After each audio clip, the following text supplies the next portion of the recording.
하이투자증권 투자솔루션팀 이동근 부장도 오늘 수요일 합류해 주셨고요. 어서 오십시오.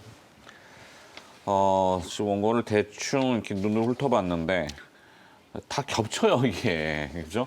FOMC. 지겹죠. 페더럴 오픈마켓 커미티, 원어는 그렇게 표현됩니다. 연방준비제도 산하 공개시장 조작에 관한 정책을 담당하는 위원회. 용어도 길어요. 공개시장 조작이라는 표현이 여기 등장하는데 대놓고 조작하겠다는 거죠.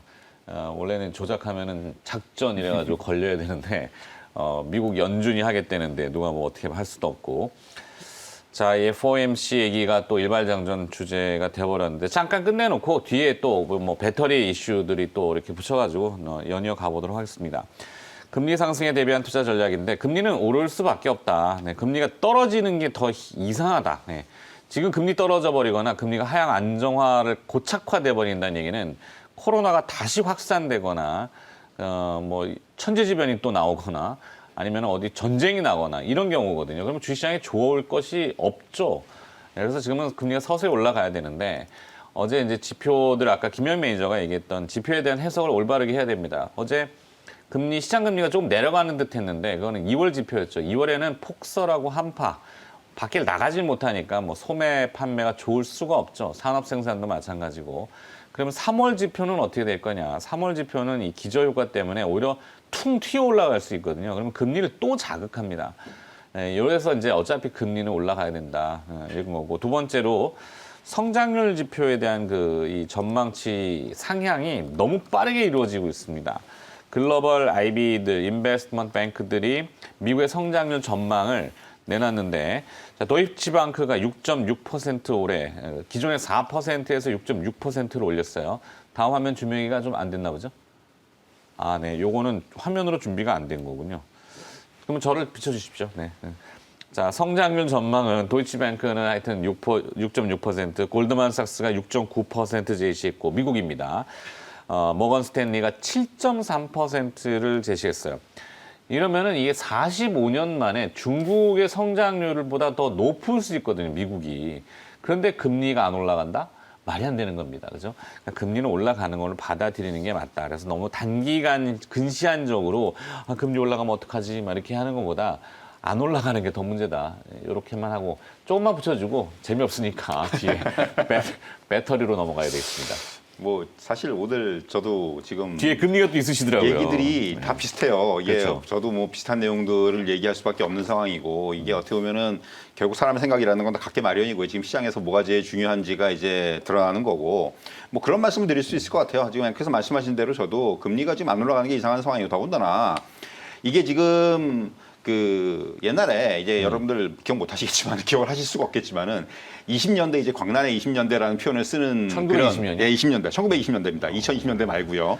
1920년대가 어떤 시기였냐면은 1차 세계 대전이 끝났고 공황에서 벗어났고 또 이제 그때 독감이 또 끝났던 때예요. 네. 그러니까 그런 것들이 다 겹치면서 20년대 10년 동안에 다우존스 지수가 7배가 올랐거든요. 네. 예, 그런 단기간에 것들, 예, 단기간에 10년 동안에 7배가 올랐으니까 지수가 10년 동안? 예, 7배. 굉장히 많이 오른 거죠, 사실은. 10년 동안 7배가 올랐다는 거는 그러니까 지금으로 따지면은 뭐 한 코스피 지수하고 대비해 봤을 때 한 2,000 하던 지수가 10년 만에 14,000이 간 거하고 똑같은 얘기니까 사실 엄청나게 올랐는데 그때가 이제 경제도 굉장히 이게 부흥을 했었고 근데 그 이후에 지금이 어떻게 보면 미국의 경제 성장률이 가장 높이 이번에 이제 평가가 되고 있다는 겁니다. 지금 뭐 앞서서 말씀하셨지만은 뭐 일부 기관에서는 지금 뭐 올해 미국 GDP 성장률 전망치를 7.9까지 보는 데도 있어요. 이제 이 정도로 지금 그리고 이제 미국뿐만 아니라 중국 같은 경우도 뭐 지금 요번에 지표 나오면은 엄청나거든요, 사실은. 이게 뭐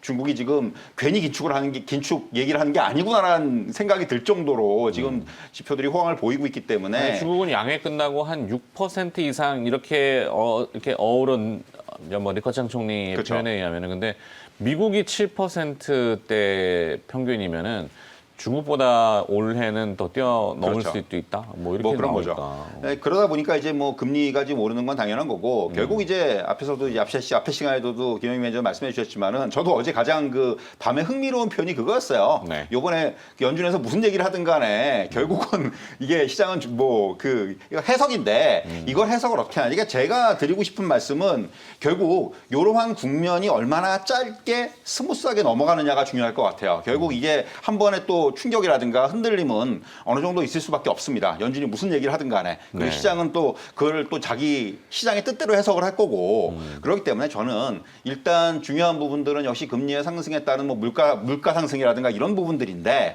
지금 뭐 많은 그 경제 전문가들이 2분기에 미국이 물가 급등할 가능성이 있다는 얘기를 하고 있어요. 근데 그 부분까지도 어느 정도 시장에서는 좀 생각을 해야 되고 제일 중요한 베스트 시나리오는 이런 물가 급등기를 잘 지내고 그리고 다시 안정적인 물가 환경으로 얼마나 빨리 복귀를 할 수 있느냐.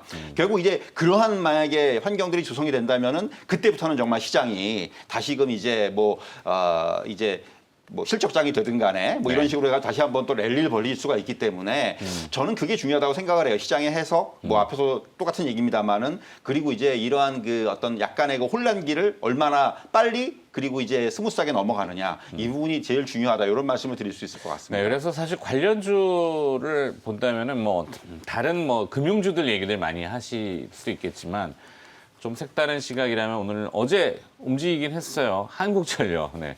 개인적으로 선호하는 기업인데 참 주가 저렇게 무거운. 네. 한전의 주가가 어제 좀 반짝했지만 이제 그거는 이 전기료에 대한 그 인상 얘기죠. 또 다시 얘기하면은 금리가 오른다는 거는 인플레이션을 가정하고 성장률을 동반하고 이 성장률과는 금리는 양의 함수니까 같이 가는 겁니다. 근데 그러려면은 또 뭔가를 써야 되는데 에너지의 가장 근원은 한전이 우리나라는 뭐 독과점이잖아요. 물론 뭐 대체 에너지들 많이 한다고 하지만 아직까지는 거래소가 또 없고 전력 거래소가 조금 미미한 편이고 그래서 한전 같은 경우는 금리 상승에 대비하는 종목이다. 저는 이렇게 보는 뭐 발상 자체가 좀 웃기지만 네. 아주 지당하신 얘기고요. 네. 한국전력이 사실상 요즘에 가치주 얘기 많이 하잖아요. 네. 자산 가치 대비해서 가장 저평가되어 있는 종목을 꼽으라고 하면 또 한국전력 얘기를 안 할 수가 없고. PBR이라고 하는 분명히 이제 올해 제가 이제 아마 얼마 전에도 한국전력, 한국가스공사 뭐 이런 종목들 얘기를 해드리면서 어쨌든 해가 바뀌기 전에 전력요금 인상이라기보다는 사실 현실화. 우리나라 이제 전기요금이 너무 싸거든요, 사실은. 네. OECD 다른 국가들과 비교해봤을 때. 그래서 이제 전력요금의 현실화가 이제 차기 정권의 이제 부담을 줄이기 위해서라도 현 정부 내에서 분명히 이제 인상이 이제 단행될 가능성이 좀 높다. 이제 4월 이제 보궐선거가 이제 끝나고 나면 분명히 전기요금 인상에 대한 부분들이 이제 과시화될 거기 때문에 요금이 한 10%만 올라도 조 단위로 이제 수익성이 증가하는 회사가 한국전력이기 때문에 자산 가치 대비해서 좀 저평가되어 있다라는 포인트 그리고 실제로 이제 전기요금이 좀 인상됐을 경우에 수익성이 아주 빠르게 좀 개선될 수 있는 여지가 있다. 뭐 기관 외국인들의 매도도 이제 거진다, 좀 끝났다라는 관점에서 보면 수급적인 이슈도 약간 이제 좀 긍정적인 방향으로 또 돌아설 수 있는 가능성이 있는 종목이 한국전력이니까요. 참고를 해보시면 될 것 같고. 저희가 이제 좀 비근한 적정한 비율은 아닌데 셀트리온 시총이 40조 원이잖아요. 그러면 셀트리온을 팔면은 한전을 3개 삽니다. 한전이 가지고 있는 그 땅도 얼마나 많을까요? 맞아요. 그래서 이제 뭐 북밸류라고 하는 그렇죠. 자산 가치인데 네. PBR이 0.2배예요. 뭐 사실은 말이 안 되는 주가 수준인데 국가가 관리하고 정책적으로 자꾸 개입하다 보니까 엉망이 돼버려 있는 기업들. 올해 그래서 저희가 그런 기업들을 많이 얘기하잖아요. 한국항공우주, 카이 같은 경우도 개입 좀 안 했으면 좋겠고 주주 입장에서 보면은 열딱지된다.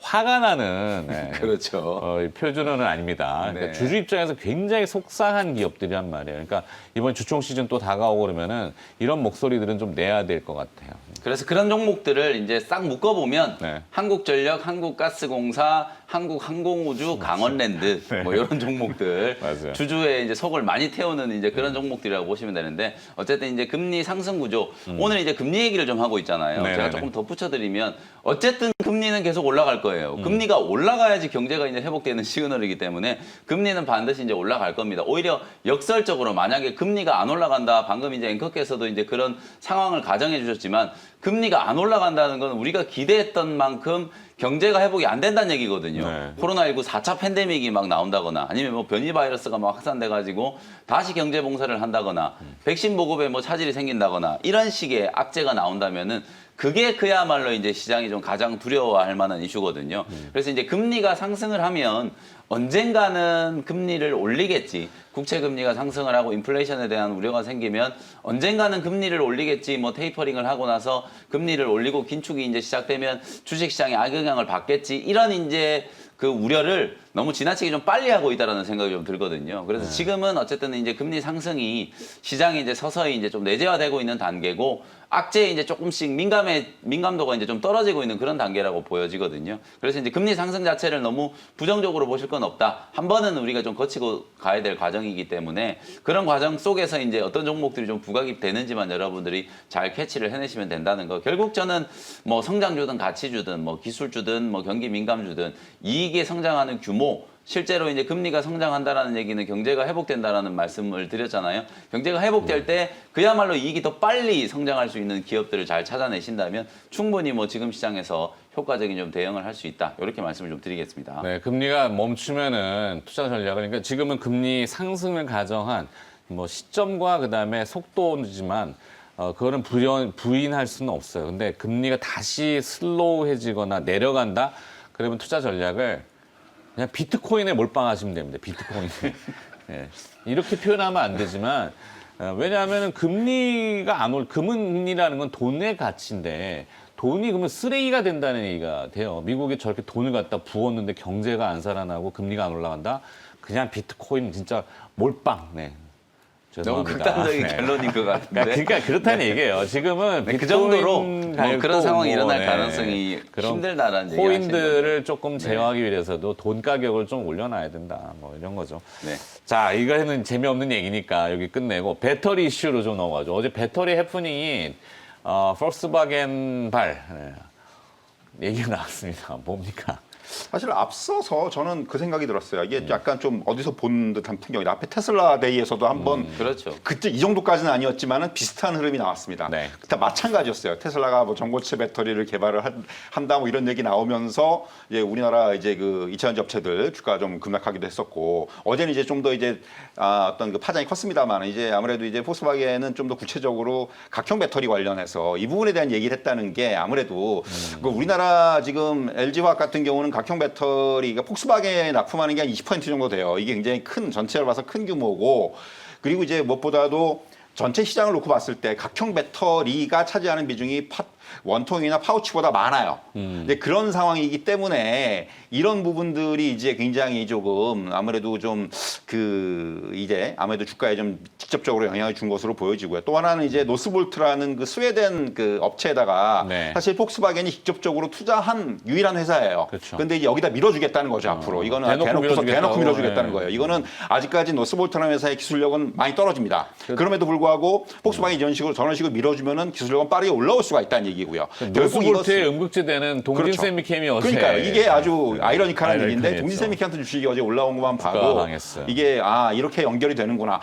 이게 무슨 얘기냐면 결국은 이제는 이제 EU가 최근에 어떤 그 굉장히 지금까지 기존의 어떤 그 기술 주도력적인 측면에서 일본, 뭐 미국, 우리나라 이런 데 계속 기저 있었는데 최근 들어서 좀 이제 그 스탠스를 다르게 하고 있다는 거죠. 이제 굉장히 좀 공격적으로 나오고 있어요. 뭐 반도체라든가 반도체 쪽에서도 지금 최근에 뭐 중국의 어떤 그런 반도체 굴기뿐만이 아니라 EU 쪽에서의 어떤 그런 자동차 차량용 배터리를 비롯한 이런 쪽을 시작으로 해서 어떤 그 반도체에 대한 투자라든가 기술 개발이라든가 이런 쪽에 굉장히 지금 집중을 하고 있고 여기서 이제 두 번째로 이번에 이제 결국은 2차 전지 쪽으로 이제 본격적으로 뭔가 드라이브를 걸기 시작을 했다는 부분이고요.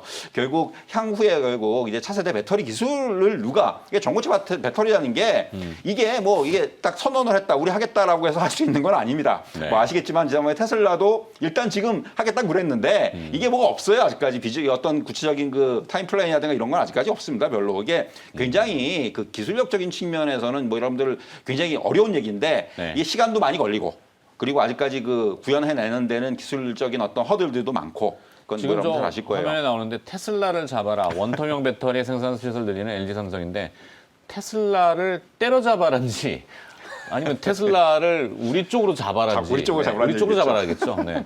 폭스바겐을 아 다르고 어다르서 저게. 폭스바겐을 잃었으니까 그렇죠. 이제 주요 고객사로 이제 테슬라 포함해서 추가적인 이제 회사들을 많이 이제 이 고객사로 진영이 조금 나눠지겠네. 유치를 해야 된다. 뭐 그 의미고요. 그런 얘기겠죠. 네, 지금 제 부장님 얘기에 또 첨언을 조금 해드리면 1,000만 원이요? 첨언, 네, 첨언. 저도 이쪽에 귀이어를 끼고 있어서 잘 안 들려서. 사실은 거의 비슷한 의견이에요. 부장님 지금 잘 지적해 주신 것처럼 실제로 이제 어찌 보면 이게 좀 거창하게 얘기하면 패러다임과 관련된 전쟁, 뭐 헤게모니 싸움 그렇죠. 이런 거라고 보여지거든요. 잘 생각해 보시면 지금 어찌 보면은 그동안에는 완성차 회사들이 엔진부터 해가지고 자기들이 다 만들어서 뚝딱뚝딱 자동차를 만들어냈었는데 이제는 전기차 만들려고 하니까 배터리를 못 만들잖아요. 그러니까 이제 LG화학이라든지 뭐 일본의 파나소닉, 중국의 CATL과 같은 기업들한테 배터리를 이제 수입해다가 써야 되는데 그게 짜증나는 거죠, 사실은. 그래서 자기들이 이제 직접 만들고 싶어서 앨런 머스크도 이제 자체 배터리, 반값 배터리 만들겠다라고 얘기한 거고 그 폭스바겐도 이제 파워데이, 뭐 배터리데이나 마찬가지 개념이죠. 파워데이 그렇죠. 때 자체 배터리를 이제 2030년까지 생산하겠다 그런 거잖아요. 당장 만들겠다는 것도 아니고 2030년에 생산하겠다. 그리고 이제 2023년까지 이제 노스볼트를 포함한 유럽 전역에 이제 6개 정도 공장을 설립을 해가지고 30조 원 이상을 이제 투자를 하겠다. 근데 과연 여러분 생각해 보시면 뭐 이런 표현이 좀 그렇지만 이제 어쨌든 배터리 업계에서는 듣보잡 이 노스볼트사가 네. 과연 이제 15년 이상 연구개발비를 이제 투자를 한 LG화학과 삼성 SDA의 기술력을 따라갈 수 있겠는가? 그걸 이 돈을 아무리 많이 투자한다라고 해도 1년 안에 따라갈 수 있는 기술 격차가 아니거든요. 그리고 이제 파우치형을 버리고 이제 각형 배터리를 이제 많이 쓰겠다라고 하는데 사실은 이제 각형 배터리의 점유율이 가장 높은 건 사실 뭐 이게 성능이 좋아서라기보다는 가격이 제일 싸기 때문에 그런 거거든요. 그래서 전반적인 이런 상황들을 감안했을 때 작년에 우리가 이제 테슬라 배터리 데이 때 정말 뭐 어마어마하게 센세이셔널한 게 뭔가 나올 줄 알았는데 결국 뭐 전고체 배터리 앞으로 열심히 연구 개발하겠다라고 했지만 테슬라는 오히려 LG화학의 의존도, CATL의 의존도가 더 높아지고 있는 상황이거든요.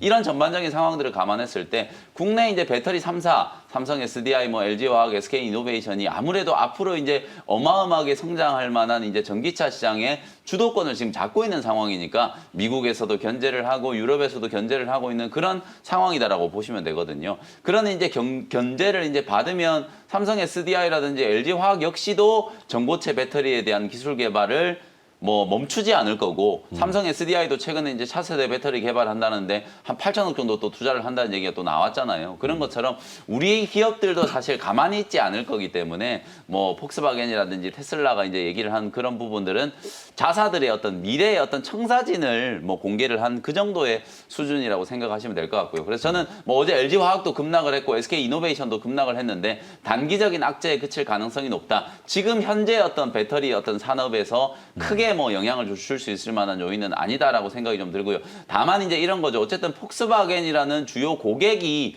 물량이 이제 좀 줄어들 수 있는 상황이 있기 때문에 방금 전에 말씀드렸던 것처럼 테슬라 쪽에 이제 원통형 배터리를 조금 더 많이 납품을 하고 그 외에 미국 이제 GM이라든지 포드 그리고 일본의 도요타 이런 기업들 쪽으로 얼마나 많은 이제 신규 고객들을 확보하는지 그것 또한 이제 새로운 또 경쟁의 장이 될 수 있는 그런 상황이다라고 보여지거든요. 단기적으로는 좀 악재지만 오히려 뭐 우리나라 기업들이 조금 더 약진할 수 있는 뭐 성장통 정도다. 그렇게 저는 좀 진단을 좀 해드립니다. 그래요. 뭐가 수혜고 뭐가 조금 부담인지 이렇게 구분을 짓기는 좀 모호한가요? 보면은. 사실 이제 이게 한마디만 더 여기다 또 덧붙이자면은 네. 저는 그렇게 생각을 해요. 어차피 지금 이게 지금 전기차 시장은 계속해서 커지고 있는 시장입니다. 이게 뭐가 똑같으냐면 저는 이런 예를 들어드리고 싶은데 지금 이제 예를 들면 비메모리 반도체 시장이 커지면서 이제 삼성전자가 이제 TSMC 따라가려고 그러잖아요. 근데 이제 최근에 제가 외국계 증권사에서 나온 리포트를 봤는데 논리가 그런 거예요. 어차피 비메모리 시장은 지금보다 몇 배 더 커질 수가 있기 때문에 TSMC를 못 따라잡더라도 삼성전자가 그 절대적인 그 어떤 규모가 늘어날 수가 있다는 얘기죠. TSMC가 뭐 점유율 한 40% 하고 삼성전자가 20% 한다고 예를 들면은 그 20%가 뭐 매출액 100억에서 20%가 아니고 1000억에서 20%가 되면은 그만큼 전체적인 양이 늘어난다는 얘기입니다. 시장의 파이가 더 그렇죠. 시장의 커지니까. 파이 커진다는 얘기죠. 마찬가지 2차전지 시장에서도 어차피 지금 2차전지 시장 계속해서 확대될 수밖에 없고 지금 단기적으로 이런 부분 때문에 좀 흔들릴 수 있겠지만 앞으로 시장 진입하는 플레이어들은 엄청나게 늘어날 거고 네. 결국 지금 가장 기술이 앞서 있는 거는 LG화학하고 삼성, SDI 이런 회사들이에요. 결국은. 그렇다면은 이들이 뭐 이들을 갖다가 버리고 뭐 다른 뭐 지금 하겠다? 이거는 일단은 그 논리 자체가 성립이 안 된다고 생각을 해요. 그렇기 때문에 이런 네. 부분들은 김현미 매니저께서 말씀하신 대로 단기적인 어떤 그 노이즈 현상이고 어떤 시장의 발전 또 시장의 확장 이런 부분에서 나타나기 마련인 어떤 진통이라고 생각을 합니다. 그렇기 네. 때문에 뭐 계속해서 더군다나 뭐 기술력이 없는 것도 아니고 저는 뭐 전고체 배터리 같은 경우도 오히려 저는 이 기회에 더 박차를 가해서 우리나라 업체들이 빨리 개발을 하면 되는 거거든요. 사실은 저는 좀 더 그런 쪽으로 한번 좀 생각을 좀 넓혀보는 게 좋지 않겠는가 하는 생각을 합니다. 네. 자, 뭐 금리 얘기 다루다가 배터리로 갔는데 뭐 하여튼 포인트는 지적해 주신 바 이 시장의 규모 파이라는 게 커지고 있다라는 거. 정해진 파이 안에서 쪼개 먹으면은 난리겠죠. 뭐 막 더 뺏어오고 막 해야 되니까. 근데 이제 이 풀이 넓어지는 그게 포인트로 잡고 좀 더 하고 싶긴 한데 시간이 또 김현 매니저는 보내드려야 되니까 네. 오늘은 이벤트 수요일인가 없네요. 네, 오늘은 이벤트가 없고요. 어제 이제 반도체 종목 좀 집중하시자라는 말씀을 좀 드렸는데 반도체 종목 괜찮았잖아요. 네. 오늘은 이제 IT, 반도체나 뭐 핸드셋 쪽 플러스 많이 빠진 좀 제약바이오 종목들을 또 조금 주목을 해보시면 어떨까? 시장이 어차피 또 순환매를 하고 있는 상황이기 때문에 키 맞추기 차원에서 종목들을 여러분들 특히나 가격 매력이 좀 부각되는 종목들을 좀 집중적으로 공략하시는 게 좀 좋은 전략이 될 수 있다는 거 말씀을 좀 드리고요. 저는 내일 다시 인사드리도록 하겠습니다. 네. 자, MBN골드의 김영민 매니저가 종목 키워드 그리고 또 일발장전까지 함께해 주셨습니다. 고맙습니다. 네, 감사합니다.